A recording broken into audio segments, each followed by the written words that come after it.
gain the world and lose your soul, wisdom is better than silver and gold.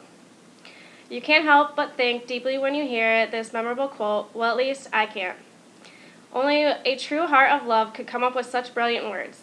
Only a man who would put anyone before himself can speak these terms with genuine sincerity. This man, and our keynote speaker for tonight's Making a Difference discussion, is Bob Marley.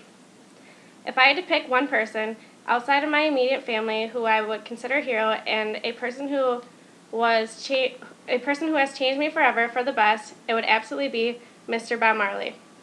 No introduction can possibly give enough justice to what this man has done in his short lifetime, not only with his music, but also with his humanitarian way of life. I feel honored just to be able to introduce someone who I have always greatly respected and adored. One love. A belief inspired by his faith in Rastafari can still be heard and felt even more today than it was in the 1980s. The Rastafarian lifestyle is something I admire deeply. With over 1 million current members around the globe, the Rastafari movement is still very much alive today. I wish that more of us could learn from Bob Marley and the Rastafari way of life so that we would be more accepting, living with an open, loving heart. If we all lived more like he did, maybe we could make a difference in crime rates, throughout school attendance, or even in our unemployment rates. If we all just learned to love each other, moved away from the hate and the total disliking and disregarded of the entire world, maybe then we might be able to see a world where everyone could get along effortlessly. Bob Marley's wisdom and love can also be felt through his moving music.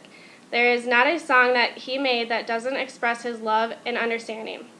It's not surprising that his last tour in 1980 attracted the largest audience at the time for any music act.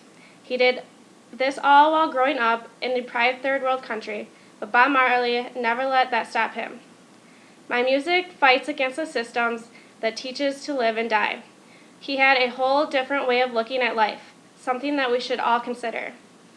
It's sad he left us earlier than he should have. It's sad that we could have had many more years of his great music to listen to. Bob Marley could have lived longer. However, what many people do not know about Bob was that he had cancer growing in his foot. He could have easily had an operation done that would remove the cancer in his foot, but would also remove part of his foot. Because Bob was deeply rooted in his Rastafari lifestyle, he refused to get the operation done because he wanted to remain whole, a belief that many Rastafarians still practice today. I would love to go on and on about this wonderful man, but I don't want to take up any more time that he could be speaking.